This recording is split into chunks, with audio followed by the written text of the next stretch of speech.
మిత్రులారా,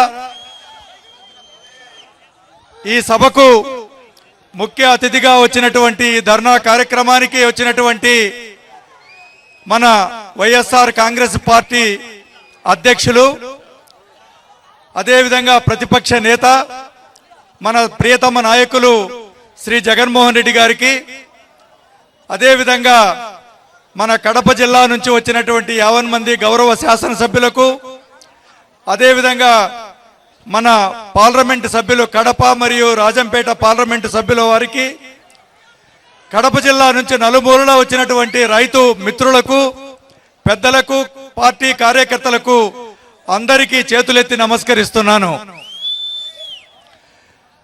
అనేక అంశాలు వక్తలు చాలా మంది మాట్లాడారు. నేను కేవలం 2 విషయాల మీద మాత్రమే సభ దృష్టికి, అదేవిధంగా మన నాయకుల వారి దృష్టికి కూడా తీసుకురాదలుచుకున్నాను. మరి ముఖ్యంగా ఈనాడు ప్రతిపక్ష పాత్ర వైఎస్ఆర్ కాంగ్రెస్ పార్టీ సమర్థవంతంగా నిర్వహిస్తుందా లేదా అనేటువంటి విషయాలు మనందరం గట్టిగా తెలుసుకోవాలి. ప్రతిపక్ష పాత్రను ఇంత సమర్థవంతంగా నిర్వర్తించేటువంటి కార్యక్రమం ఇంతకు ముందు ఎప్పటి కూడా జరగలేదని చెప్పి కూడా ఈ సందర్భంగా నేను తెలియజేసుకుంటున్నాను. అందుకనే ముఖ్యమంత్రి గారు మరి ఆ విషయాల మీద ఎక్కడ కూడా స్పందించకుండా ఎప్పుడు కూడా ప్రతిపక్షాన్ని ఏదో ఒక విధంగా అప్రదిష్ట పాలు చేసేటువంటి మాటలు మాత్రమే మాట్లాడుతున్నారు.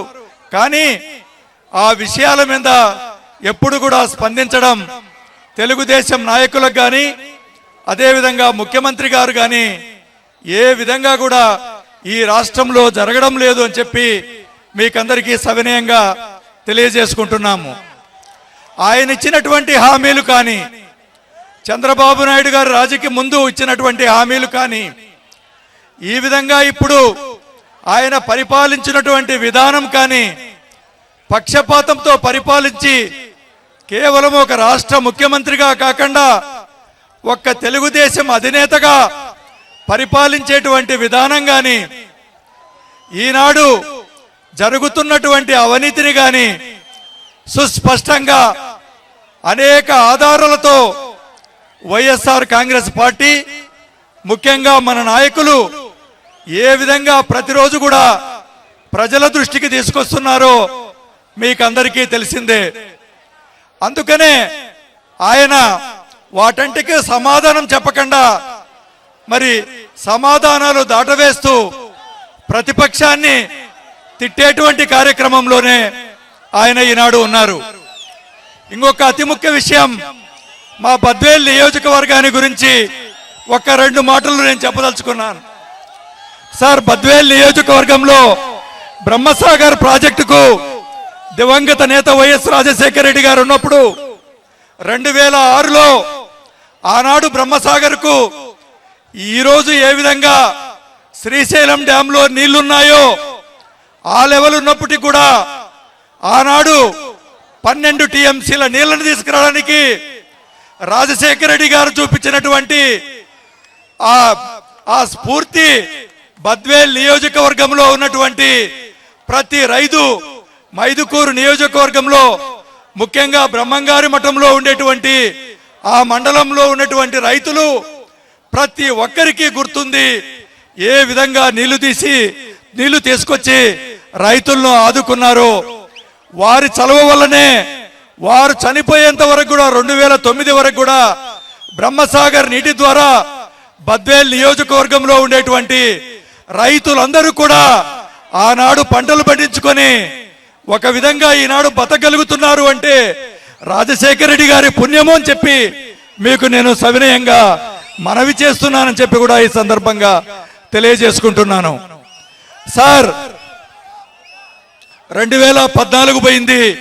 2014లో 92 టీఎంసీల నీళ్లను ఒక్క నెలలో మరి శ్రీశైలం నుంచి దిగువకు మరి విడుదల చేస్తే చంద్రబాబు నాయుడుకు రాయలసీమ మీద గాని కడప జిల్లా గాని మా బ్రహ్మసాగర్ రైతుల మీద గాని ఏ మాత్రం గౌరవం ఉన్నా ఏ మాత్రం కనికరం ఉన్నా కనీసం ఒక్క టీఎంసీ నీళ్ళన్నా వారు తీసుకొచ్చిండేవారని చెప్పి కూడా మీకు సవినయంగా నేను తెలియజేస్తున్నాను.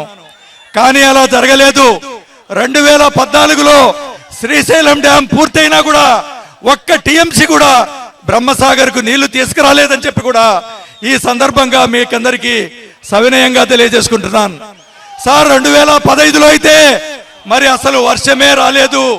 మేము ఒకటే చెప్పినాం, మీరు కనీసం ఈ 5 సంవత్సరాల్లో ఒక్క టీఎంసీ నీళ్లు తీసుకొచ్చినా కూడా మీకందరికీ తెలుగుదేశం నాయకులందరికీ కూడా సన్మానం చేస్తాం మేము.